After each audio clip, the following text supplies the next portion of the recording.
Hi, so today this is going to be the third one in the series that I'm doing, showing you how to do some Hawaiian style quilting. I'm doing fusible applique, so not the traditional hand needle turned and things like that. I'm doing it all on the machine.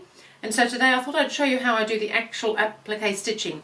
In the previous two videos I've shown you how to do the cutting out, how to design your shape, how to cut it out, and then how to cut out something a bit larger with a separate centerpiece and including the outside area as opposed to just the white and things.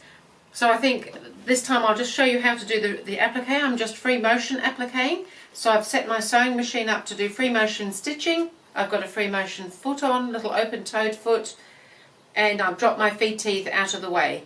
And I just thought I'd just do some of it while you watch me so that you can see how I do it. If you've already done a lot of free motion work, you probably know how to do this, but it's often nice just to watch other people doing things. So I'm just going to show you how to do some of that now. So I'm just free motioning on the applique with a matching or close to matching colour, just close to that edge. Now when we free motion we like to think that we don't have to turn our work. However, when we're doing something intricate like this and it's a small piece, I see no reason not to turn my work and make life easy for myself. So I'm just going to go all the way around this shape. And just take your time, you don't have to rush it. Try and stay fairly close to the edge.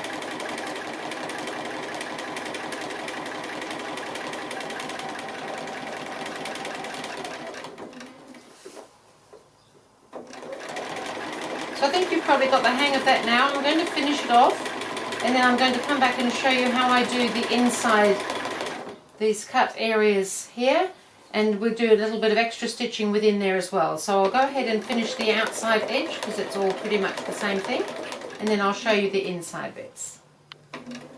So I'm coming around on the inside now to do the little inside cutaways, but I'm making use of the stitching and going all the way around, forming a little bit of internal quilting at the same time.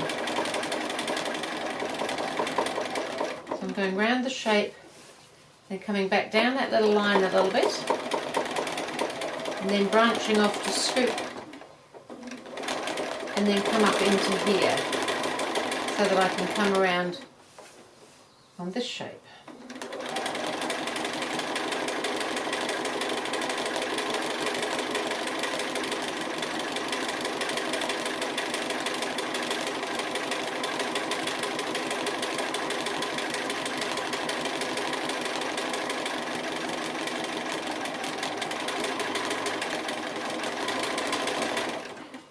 And then I come back down just a little way, and then I scoop again and come back up in here and continue on in exactly that same way all the way round the whole block, and then I'll show you as I come back because I'll do a little bit more in the center as well. So I've been all the way around. You can see my scoopy bits coming into the center here. I've just got this last little bit till I meet up with where I started there. And then what we're finding is that because we've got all this flattened out, this is bubbling up a little bit here. So we just want to diffuse that bubble a little bit. So without taking my work out, I'm just going to come down here and just do like a little mini of the scoopy.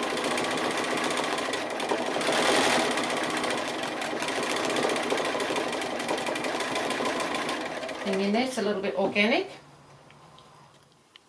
So I've finished doing all this, the applique stitching on this now. It does actually need quilting, but I'm going to show you that in another video rather than try and do too much all at once.